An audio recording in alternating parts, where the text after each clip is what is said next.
আমি গভীর শ্রদ্ধা জানাচ্ছি।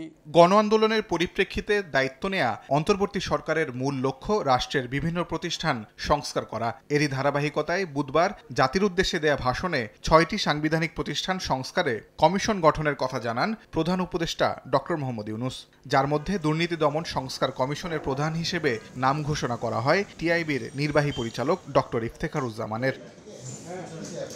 তাৎক্ষণিক প্রতিক্রিয়ায় বৃহস্পতিবার ইফতেখারুজ্জামান বলেন, দুদক রাজনৈতিক প্রভাব এবং আমলাতন্ত্রের কাছে জিম্মি। এর থেকে প্রতিষ্ঠানটিকে মুক্ত করাই বড় চ্যালেঞ্জ। দুদকের উচ্চ পর্যায়ে এমন ব্যক্তিদের নিয়োগ দিতে হবে যারা ব্যক্তিজীবনে রাজনৈতিক প্রভাব ও দুর্নীতিমুক্ত। পাশাপাশি দুদকের আলাদা প্রসিকিউশন টিম থাকা প্রয়োজন বলেও উল্লেখ করেন ইফতেখারুজ্জামান।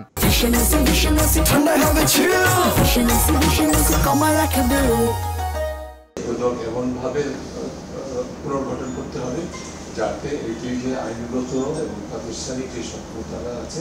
পরবর্তী যে কোনো সরকারের অধীনে রাষ্ট্রীয় প্রতিষ্ঠানগুলো যেন স্বাধীনভাবে কাজ করতে পারে সংস্কার কমিশন সেই দিকটিকে বিশেষ গুরুত্ব দেবে বলেও জানান ইফতেখারুজ্জামান।